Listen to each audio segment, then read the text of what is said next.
Good day, Engineer Sudweste. I am Sidney Albaile and I will be presenting paano ko po nakuha. So, since given naman na po tayo ng altitude, ng speed, ng chord, which is gagawin mo siyang feet, uh, yung wingspan, gagawin mo siyang feet, then nagbigyan po din tayo ng pressure coefficient sa upper and lower surface. In terms of feet, pwede na po nating gamitin or hanapin yung lift coefficient at the same time yung lift. So we'll start with first kapag integrating po. So we integrate to find yung lift which gives yung result in terms of length unit. Kapag wala po ito, uh, magkakaroon po siya ng unit which is in terms of feet. Then pag dinivide po natin siya with by chord, it will be dimensionless or unitless, which becomes a proper lift coefficient. Then, ito po yung boundaries nila. And then, yun po, ipa-plug po natin yung upper and lower surface. Yung, yung dito po sa CP lower minus CP upper, kapag po kasi pinagbaliktad natin siya, though same yung magnitude niya, pero pag pinagbaliktad po kasi natin yung CPL minus CP upper is magkakaroon siya ng downward direction. 'Di ba? Kasi since in real life, yung effect po ng higher pressure under the wing is mas mataas compared dun sa lower pressure above it. So kaya po natin siya minus. And then after po nun, ipa-plug and play lang din natin siya. And then i-derive po natin siya, integrate po natin siya. And yung chord being 9.843 feet, ita times po natin siya. Then magkakaroon po tayo ng limits which is in terms of sa chord and sa zero.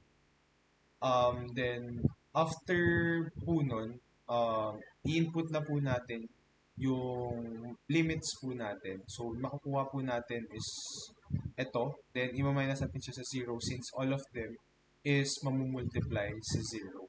Kaya din po siya parang makakancel na lang siya in a way. Then, if ginamit na po natin, pag in-input na po natin siya sa calculator, ang lalabas po is 1.05570612. So, dimensionless na siya, which is the coefficient of lift. Then, after po nun, ang gagamitin po natin is yung um, so yung ginamit ko din po dito is yung dynamic pressure in terms of lift. So lift is equals to 1 half rho. Um, ito at 35,000 feet yung rho natin na gagamitin. Then yung velocity squared times yung wing area which is yung S tapos yung coefficient of lift. Then para po makuha natin rho at or yung density at 35,000 feet, gagamitin po natin yung density gradient equation na tinuro po nung prelim.